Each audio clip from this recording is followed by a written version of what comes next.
Hit it, boys.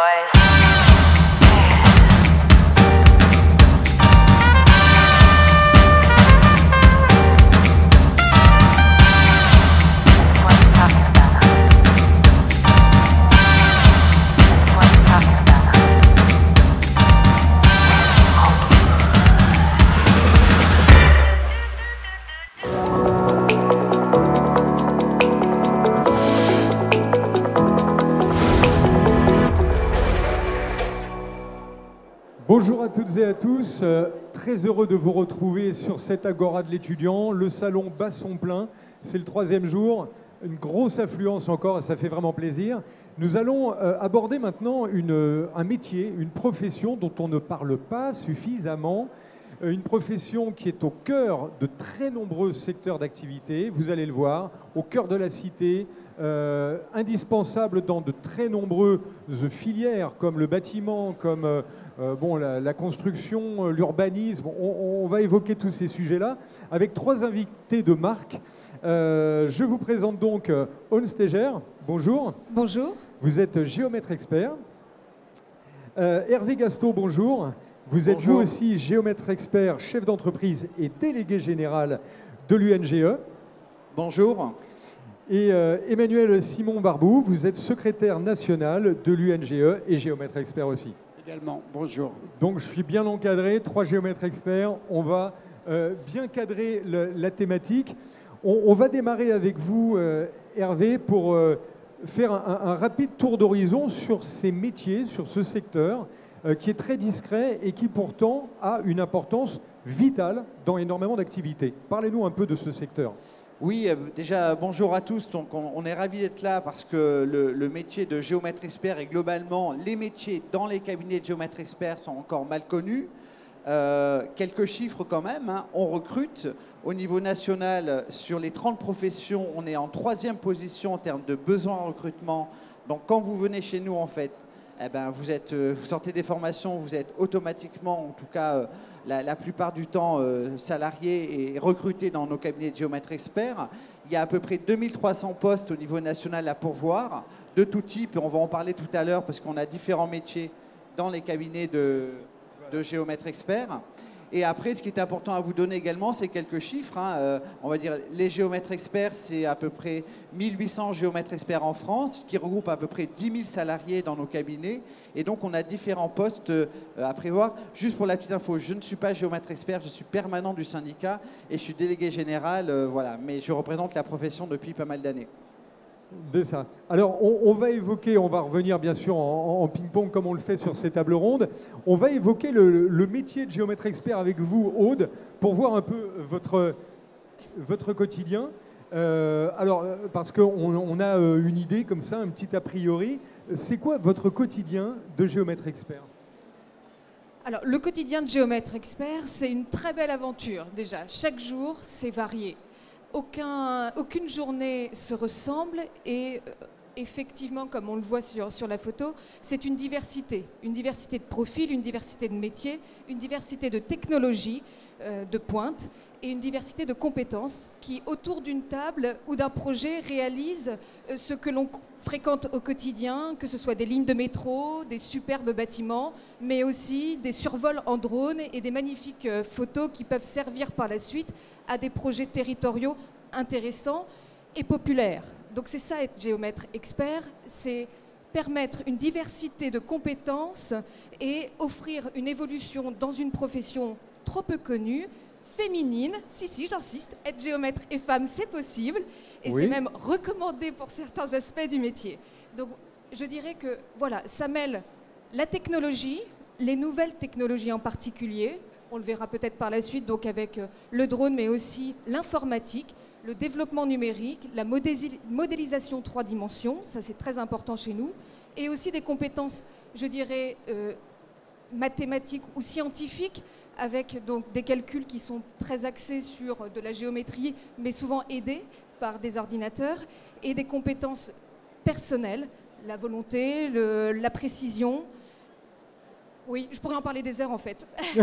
Alors la précision, comme vous parlez justement de la technologie, il y a également tous ces instruments de mesure aujourd'hui qui ont considérablement évolué avec l'arrivée du laser. Vous avez raison de le préciser, c'est un métier dans lequel vous êtes en permanence à utiliser de la très haute technologie. Oui, c'est ça. Donc, on a des appareils, donc effectivement, topométriques peu connus, mais après, on entend aisément et on connaît tous, donc que ce soit les jeux vidéo ou que ce soit la modélisation pour refaire sa cuisine. Tout ça, effectivement, on utilise, j'ai envie de dire pour vulgariser un peu les choses, mais grosso modo la même chose au quotidien. Donc, des outils de très haute technologie qui nécessitent des compétences et aussi des outils qui nous permettent de représenter tout ce qui va être géographie, éléments territoriaux, bâtiments ou équipements, de manière le plus réelle possible. Par exemple, si je prends un exemple, au sein du cabinet, nous, on se lance dans la réalité immersive ou réalité virtuelle. C'est une activité du géomètre aussi. La réalité virtuelle comme activité du géomètre, on va y revenir dans un instant. Emmanuel, on va voir avec vous comment on devient géomètre expert, quels sont les parcours d'accès. Et peut-être même vous pouvez témoigner de votre expérience. Qu'est-ce que vous avez fait comme études? Aude, on reviendra sur votre parcours juste après. Emmanuel, parlez-nous un petit peu de ces études qui destinent au métier. Alors, géomètre, c'est d'abord un métier de la mesure, au sens très large du terme. Hein, donc, l'établissement de plans 2D, de plans 3D, de maquettes numériques, comme l'a dit Aude tout à l'heure. Et donc, c'est un métier qui s'apprend, bien sûr. C'est un métier plutôt technique, plutôt scientifique, mais pas seulement, puisque le géomètre expert est amené à rédiger également. Il y a un volet juridique qui est assez important dans notre métier, puisqu'il est aussi expert dans l'urbanisme, dans le droit de la famille, par exemple, pour tout ce qui concerne la définition des limites de propriété. Alors, dans notre métier, nous avons tous les stades de compétences et d'où les métiers qui forment à celui de technicien géomètre, ça commence au bac pro. Le bac pro qui peut se faire donc en formation continue aussi bien qu'en alternance. La formation la plus usitée, c'est également en post-bac le BTS, qui est très réputé, qui est un BTS géomètre et modélisation numérique, qui peut se faire également en alternance. Et voilà. Et puis pour les plus motivés, ils peuvent continuer ensuite en licence pro, en alternance également le cas échéant, et même poursuivre sur le métier, enfin la formation ingénieur, puisqu'il y a 3 écoles d'ingénieurs qui forment à nos métiers. Et à la suite de ça, le jeune devient ingénieur géomètre. Il est invité à faire son parcours professionnel dans un cabinet de géomètre expert et au bout de 2 ans, il peut prétendre à devenir géomètre expert en s'inscrivant à l'ordre des géomètres experts, puisque notre profession est une profession réglementée. Profession réglementée avec des possibilités d'évolution de carrière, comme vous l'évoquez. Donc on peut imaginer un jeune... Alors voilà, c'est juste pour le réglage caméra. On peut imaginer qu'un jeune donc, qui a fait son BTS ou sa licence pro, on peut aussi peut-être parler des BUT qui viennent juste de démarrer. Je pense qu'il y aura peut-être des BUT dans cette filière, très probablement. Donc en 3 ans, on est directement opérationnel, on peut travailler directement dans un cabinet, se former, évoluer aussi. Donc c'est une profession finalement, comme vous l'avez rappelé, sur la mesure, très pragmatique, sur laquelle on apprend un vrai métier. Parce que... Hein, exactement, oui, tout à fait. On accueille les jeunes dès la fin du bac pro dans nos structures, dans nos cabinets de géomètres experts.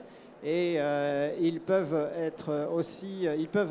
continuer leur formation au sein d'un cabinet de géomètres experts, soit grâce à l'alternance, soit grâce à la formation continue, grâce à notre opérateur de compétences Atlas, qui nous accompagne dans tous ces domaines-là, et qui peuvent leur permettre à terme soit de prendre la responsabilité d'une petite équipe de techniciens, soit même avec un certain nombre de ponts sur les formations, de prétendre à terme de devenir ingénieur géomètre, voire géomètre expert.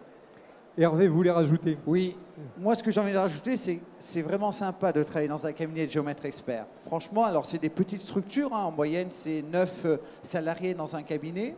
L'ambiance est plutôt sympa, il faut le dire quand même, par rapport à certaines grandes entreprises. Nous, c'est des petites structures à taille humaine. Donc honnêtement, c'est plutôt sympa. Moi, je trouve que ce que je retiens, c'est qu'à la fois, c'est du bureau et du terrain.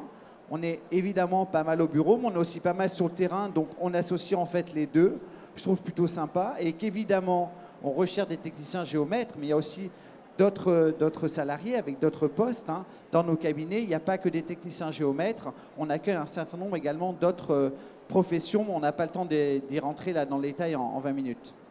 Alors, ce que vous évoquez là à l'instant, Hervé, c'est très, très, très juste.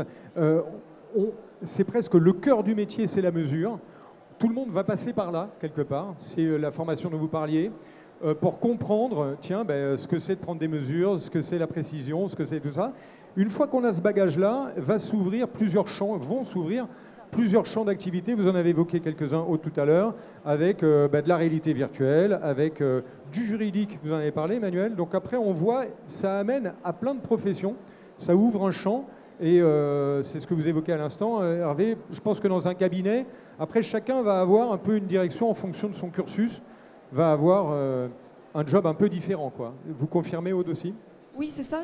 J'ajouterais qu'en fonction des sensibilités des uns et des autres, effectivement, même si au début, ce qui nous rassemble, c'est, je dirais, un noyau très technique et dédié à la mesure, après, il y a tout un tas de métiers connexes qui vont venir se greffer et avec qui on travaille. C'est-à-dire qu'aujourd'hui, le métier de géomètre, c'est plus être que géomètre, on a aussi des profils très différents, on a des sensibilités différentes, on recrute des juristes, ce qui avant n'était pas le cas parce que le droit se complexifie. Donc il y a des compétences très variées qui sont nécessaires pour aboutir à un projet porté par les géomètres experts à tout niveau. Donc c'est là aussi où c'est intéressant. On peut rentrer dans un cabinet pour être technicien géomètre et en sortir en faisant soit du droit, soit du développement web avec des applications d'archivage ou de gestion patrimoniale en passant par des maquettes numériques. Donc effectivement, s'engager dans le métier, on sait comment on rentre, mais on ne sait pas comment on sort. Hein. Voilà. Et on sait qu'on va y passer un bon bout de temps et beaucoup d'années. Hein. Exactement. Et que ça va être une aventure très enrichissante et très épanouissante. Typiquement, là, on voit à l'écran un cas, une application pratique. Ce géomètre, qu'est-ce qu'il fait là, par exemple ? Emmanuel ? C'est un géomètre expert, enfin un technicien géomètre, pardon, une équipe même, puisqu'on voit sur la photo qu'ils sont deux. Ils sont en train de mesurer un champ qui très probablement va accueillir une construction dans les semaines ou mois à venir. Et donc, ils vont produire de la donnée pour permettre à l'architecte de concevoir son projet. Alors, on le voit aussi, là, par exemple, il y a un exemple de plan d'urbanisme très important, les géomètres dans l'urbanisme. C'est passionnant, ça la vie de la cité. Voilà, donc effectivement, on distinguera donc les géomètres experts, dont cette famille, qui permet aussi de travailler sur des projets d'urbanisme et juridiques, qui sont des compétences intrinsèques, je dirais, à l'expertise. D'accord ? C'est pour ça qu'on s'appelle géomètre expert, parce que derrière, on a un niveau d'expertise qui nous distingue d'autres professions de la topographie. Et l'image qui est là, symbolise vraiment le fait qu'à un moment donné, on se pose des questions juridiques ou techniques et on va suivre et poursuivre le dossier jusqu'au bout. On n'est pas que l'acquisition de données, on fait aussi tout le reste. Voilà, ça c'est l'expertise, très importante. La dimension conseil, on peut en parler aussi un peu, du géomètre expert qui va non seulement, comme vous évoquez à l'instant, apporter toutes les données, aider à la décision, et puis voilà, on va cartographier ce qui va se passer. Et par contre, il y a cet accompagnement juridique parce que vous êtes au fait de toutes ces nouvelles législations, tous les changements de loi, et du coup, vous allez avoir un regard aussi expert sur l'accompagnement, on va dire, pratique du projet. Tout à fait. C'est ça, hein, Emmanuel ? Exactement. Sur le volet juridique, c'est assez fondamental dans nos structures, puisque à la fois nous allons définir les limites de propriété, donc à ce titre-là, rencontrer un certain nombre de personnes, notamment les riverains, pour obtenir leur accord. Mais également, nous sommes compétents en urbanisme et nous sommes invités à définir le droit à construire sur chacune des propriétés. Et nous avons encore un autre volet en termes de copropriété, puisque c'est très peu connu, mais les géomètres experts sont en général les créateurs des copropriétés au sens juridique du terme. C'est eux qui rédigent le règlement, qui calculent les tantièmes et les charges. Et donc, à ce titre-là, ils ont besoin d'être accompagnés par des juristes pour pouvoir concevoir les copropriétés et faire en sorte qu'elles fonctionnent de la meilleure manière possible. Créateur de copropriété. Vous voyez qu'on ne parle pas assez des géomètres experts et du métier, parce que c'est vrai que du coup, ça vous place au cœur des habitations, au cœur de la vie et de la cité, Aude. Au cœur de nos vies quotidiennes, en fait. On ne se rend pas compte et on ne le sait pas. On sait qu'on va chez le notaire, on sait qu'on va chez le médecin, mais on ne sait pas qu'un géomètre est passé par là. Et sur n'importe où on vit, où on évolue, que ce soit en ville ou dans des zones plus rurales, effectivement, le géomètre est intervenu à un moment donné, pour nous tous aujourd'hui, à un moment donné, donc sur de la copro, sur du bornage, comme le disait Emmanuel. Donc voilà, c'est ça, Géomètre. On construit beaucoup. Alors, on va revenir sur les outils. On voit là un géomètre qui utilise un drone. Vous en avez parlé très rapidement tout à l'heure. Ces instruments de haute technologie, de grande précision, qui vous servent justement à cartographier une copropriété. Les drones ont apporté quelque chose d'assez spectaculaire, j'imagine, pour votre profession. Le fait d'avoir une vision 3D tout d'un coup, d'avoir la vision du ciel, ça a changé les règles ?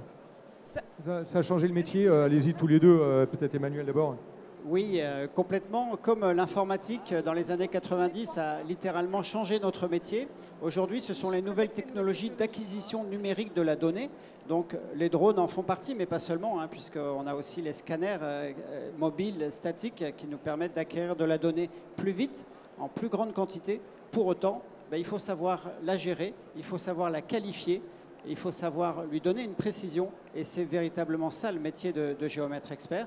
C'est à la fois un métier technique, mais aussi un métier juridique. C'est un métier de terrain, c'est un métier de bureau. Voilà, c'est un métier où on voit énormément de choses un peu partout, à la campagne, à la ville, dans les usines, dans les monuments historiques.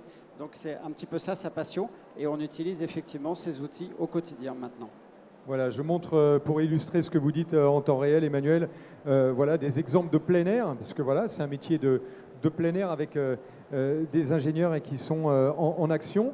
On avait le drone, on peut montrer tout ce qui est modélisation de bâtiments, vous avez dit, hein, là encore on est dans de la haute technologie.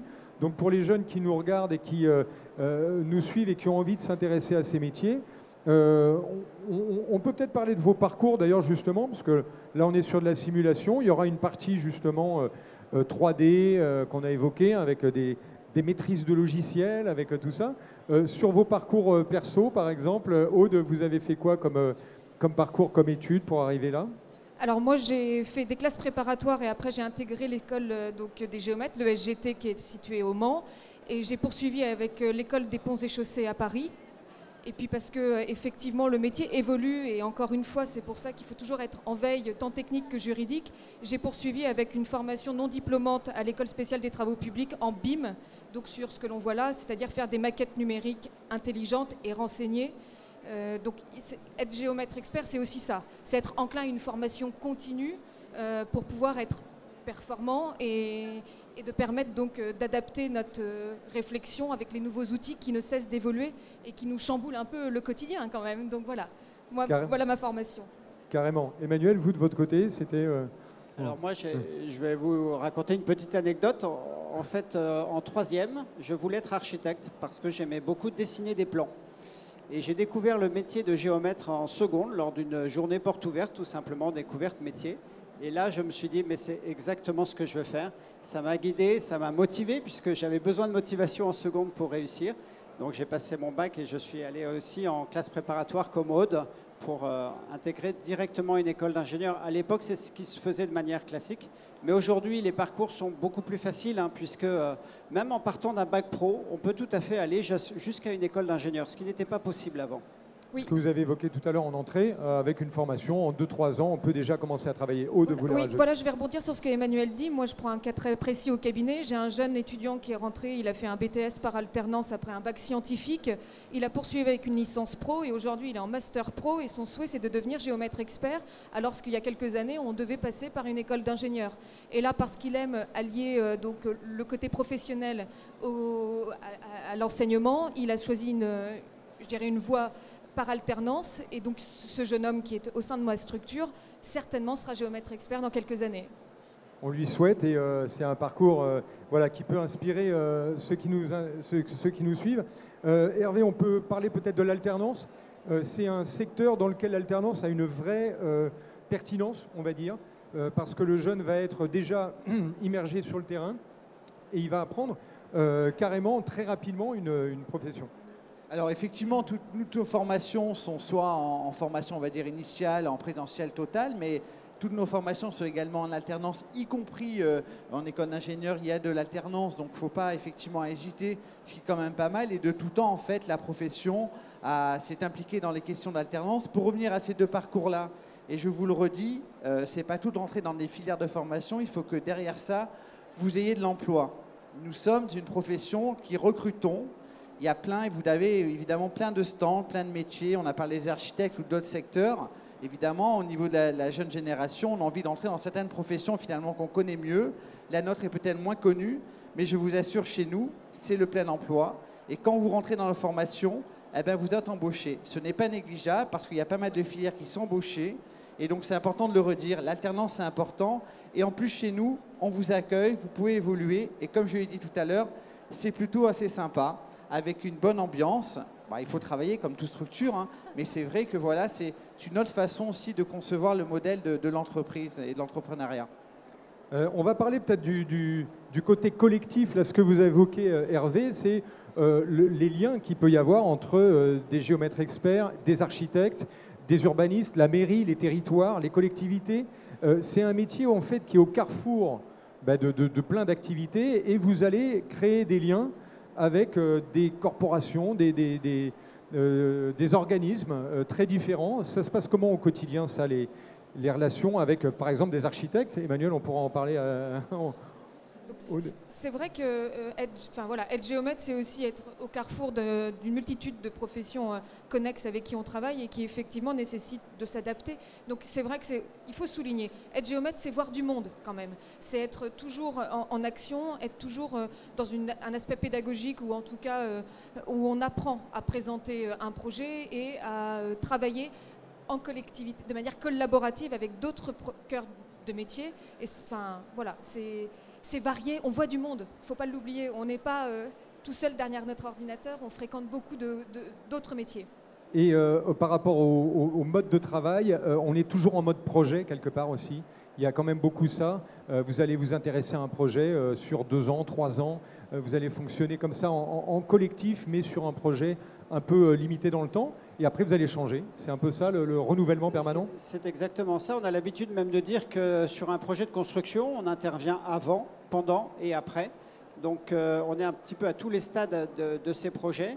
Et de plus en plus, nous intervenons en équipe pluridisciplinaire, soit en interne, soit en externe, au travers de différents partenariats. Et nous rencontrons au quotidien les notaires, les architectes, les urbanistes, les aménageurs, les paysagistes, les ingénieurs sur l'eau, etc., etc. Donc, pour concevoir un projet, il y a besoin de beaucoup de compétences. Ces compétences, souvent, le géomètre expert est au cœur de ces différentes compétences et même parfois souvent amené à arbitrer et à manager donc une équipe de professionnels qui viennent de différents métiers. Carrément, ce rôle de manager de projet, ça fait partie également du métier de géomètre expert. Pour montrer la diversité, la variété des projets, là on peut être autour d'une table avec une collectivité locale et puis le lendemain on va aller prendre des mesures sur la plage pour aller voir comment ça va se passer concrètement pour aménager la plage de Palavas-les-Flots.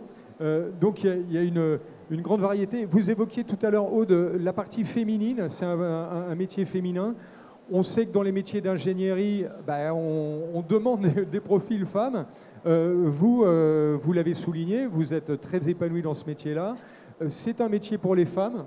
Vous le recommandez, vous le vivez au quotidien. Ça se passe comment, peut-être même d'ailleurs Hervé, en termes de chiffres? Vous avez une vision un peu panoramique? Sur les chiffres de la profession, sur le métier de géomètre expert, donc niveau ingénieur, ça peut être 13% de femmes. On a une augmentation, on était à 5 ans à 9%, donc 4% c'est quand même pas mal. Hein. Après, bon, c'est 1800 géomètres experts, hein, je vous rappelle, en France. Et sur les collaborateurs dans les cabinets, sur 10 000 salariés, on a à peu près 20% de femmes, mais tout poste confondu, hein, y compris effectivement techniciens, secrétariat, etc. Mais c'est une profession, je pense qu'Aude va en parler, tout à fait accessible pour les femmes. Il n'y a aucune contre-indication, on va dire. Aucune contre-indication à être une femme géomètre? Non, pas du tout. Tout va bien se passer. Aucun problème. Non, c'est comme beaucoup de professions, je dirais techniques, qui rassemblent peu de femmes, mais effectivement, non, c'est une belle aventure d'être une femme géomètre et peut-être que quelquefois, dans certaines situations, on arrive à ramener un peu ou rassembler les gens plus aisément parce que peut-être qu'on a plus de remords ou de scrupules à envoyer balader les femmes. Donc allez-y, mesdames, engagez-vous, c'est une très belle aventure. Elles sont justement abordées avec attention, parce que voilà, leur avis compte. On le voit donc, un métier qui recrute, qui est épanouissant, parce qu'il est très concret. On va parler de ça dans le bien-être en entreprise aujourd'hui, dans toutes les études. Eh bien, il ressort ce fait que quand on fait un travail très concret, le soir, on rentre, on est heureux, quoi. On sait ce qu'on a fait, alors que des fois, dans des métiers un peu nébuleux, on rentre, on ne sait pas ce qu'on a fait. Que là, les géomètres, ça fait partie de la satisfaction. Quand vous avez, j'imagine, tracé des plans, envisagé un bâtiment et que derrière, quand vous passez devant, le bâtiment, il est fait. C'est moi qui suis à l'origine de ça. Il y a de la satisfaction quand même. Ça fait partie de ça, Aude? C'est exactement ce que vous dites. Ça m'arrive très souvent et mes gars aussi le font. Ils me l'avouent. Ah, on est passé devant. Ça y est, c'est construit. Donc voilà, c'est une belle vie. Enfin, c'est une belle issue pour nous. C'est de voir ce que l'on a fait monter, se développer, vivre et puis après, même quelquefois modifier. Donc non, c'est concret. C'est vrai que c'est gratifiant parce que c'est concret. Très concret. Vous confirmez aussi cet aspect-là, Emmanuel? Oui, et complètement. Et c'est même ce qui nous attire, ce qui attire les jeunes dans notre métier. Hein, c'est le fait que vous le disiez tout à l'heure. Le matin, on peut être avec les bottes sur le terrain, sur un chantier de BTP. L'après-midi, sur une réunion chez un notaire pour essayer de concevoir un projet. Voilà, les journées passent très vite. Le collaborateur travaille maximum quelques jours sur une opération et après il passe sur une autre opération. Donc même pour lui, il ne reste pas des semaines, voire des mois sur le même projet. C'est très très diversifié en définitive. Et donc pour prolonger, je vois que l'heure tourne. Pour prolonger, pour avoir tous les renseignements concernant ce métier, je pense qu'on peut aller après sur le stand Atlas qui est juste derrière, j'imagine. L'UNGE aussi, donc vous avez un travail de fond, j'imagine, à l'année, avec des événements, avec voilà, plein d'initiatives par rapport à la communauté des géomètres experts. Il y a des événements chaque année autour de ce métier, de cette communauté. Alors c'est quelque chose qu'on va développer, qu'on développe depuis l'année dernière. Donc on essaie d'être présent dans les établissements et dès la troisième, en fait, on accueille pas mal de stagiaires de troisième pour dès le jeune âge, en fait, donner envie de rentrer dans la profession. Évidemment, dans plein de salons sur l'ensemble des territoires, on est là aujourd'hui. On a un tas de plaquettes également et d'informations fiches métiers. Il suffit d'aller sur unge.net. On a effectivement un petit onglet rejoindre la profession à tous les niveaux, donc il ne faut pas hésiter à y aller. Et évidemment, il y a Station A avec l'Opco Atlas, où là, vous avez l'ensemble des informations pour rentrer dans la profession. Donc on le voit, si on fait une petite synthèse pour ceux qui nous ont suivis et qui ont envie de continuer à rêver un peu, c'est un métier qui est vraiment ouvert aux hommes, aux femmes sans problème. De la même façon, dans un métier dans lequel on travaille avec de la haute technologie, quasiment en permanence, un travail collectif. Au cœur de la cité, il y a quand même énormément d'atouts. Beaucoup de CDI, j'imagine, on n'en a pas parlé, mais je pense que tout le monde est... Enfin, c'est une profession dans laquelle on est essentiellement en CDI. Ah oui, complètement. Et même un turnover très très faible, hein, parce que les gens qui rentrent chez nous, comme le disait Aude tout à l'heure, n'en sortent pas forcément. Enfin, disons qu'ils sont heureux. Et donc, on embauche avec des CDI dès le départ. Sauf en contrat d'alternance, bien sûr, puisque par principe, l'alternance, c'est un CDD, mais assez vite après sur des CDI, tout à fait. Donc CDI à l'arrivée, l'alternance privilégiée comme porte d'accès, parce que très important. Et puis un métier qui a un bel avenir, parce que comme on l'a évoqué, dans tous les domaines que ça couvre, on voit que c'est un métier qui a de très longues décennies d'avenir, avec des changements, avec beaucoup de choses. Donc n'hésitez pas à aller sur le stand Opco Atlas Station A qui est juste derrière pour prolonger cette conversation. Bien sûr, on peut aussi échanger avec vous sur place. Puisque on a la chance de vous avoir avec nous sur ce salon. Merci à tous les trois d'avoir apporté votre expertise de géomètre expert sur ce domaine. Et puis, très bon salon à toutes et à tous. Merci d'avoir été avec nous. Merci.